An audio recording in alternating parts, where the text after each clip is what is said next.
苗栗县文化局将在9月7号举办客家民服走秀活动，今天就有4套客家民服提前亮相。蓝色是客家传统服饰的主要色系，展示了4套客家民服，清一色以深蓝为主，利用颜色深浅做出层次的变化，布扣和拼布让民服更具多样化。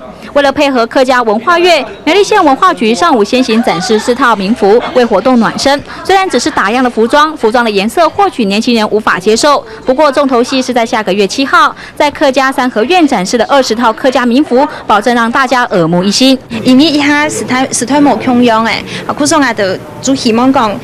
建議安尼設計地都加安尼元素，哈，讓後生人願意來做安尼衫。希望大家透過這個服飾的了解，融入安尼客家客家文化的精神的地度。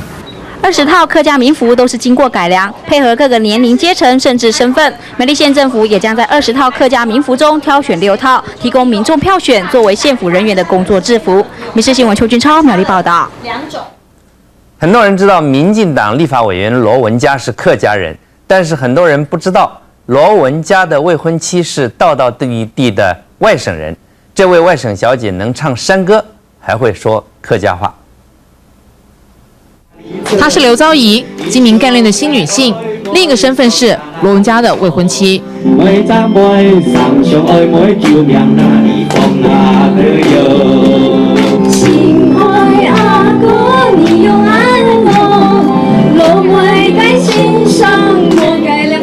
我说这要2个人唱，我就拜托他也学这首，所以每天晚上睡觉前，我就教他一句一句唱。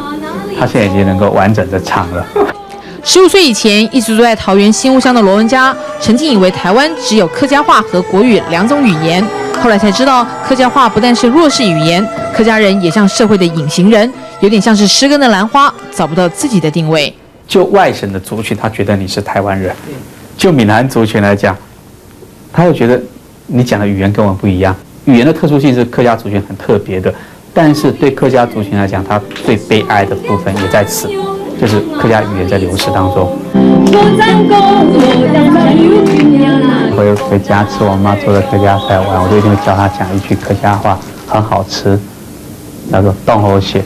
你假设是要到你男朋友女朋友家，他们家是客家人，然后在那边吃完饭的时候，你要出其不意的讲出冻好血，一定会有很意外的效果。冻好吃，很好吃。学习客语就从交朋友开始。民视新闻小春阮敏宙特别报道。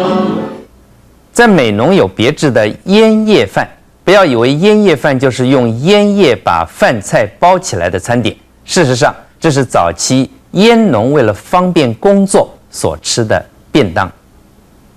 蓝的天，翠绿的田，这里是烟城美浓，烟叶都长得比人高了。辛苦的种烟人家这时候可忙着呢。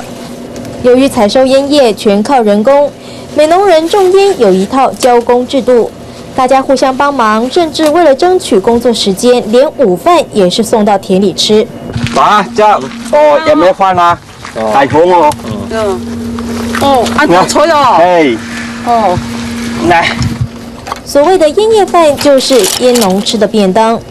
因为我种烟的人啦都烟呢，摘烟呢，几多嘢都都需要嘅人有饭啊，比個人嘅體力要高有。就这样坐在田埂上吃了起来，看他们吃得津津有味的，这可是道地的客家菜。看看里面的菜色：9层塔煎蛋、猪肉风、高丽菜风，再加点下饭的腌萝卜。好了。这就是色香味俱全的美浓烟叶饭，你也想到美浓尝尝吗？那可得先预约哦。民视新闻南部综合报道。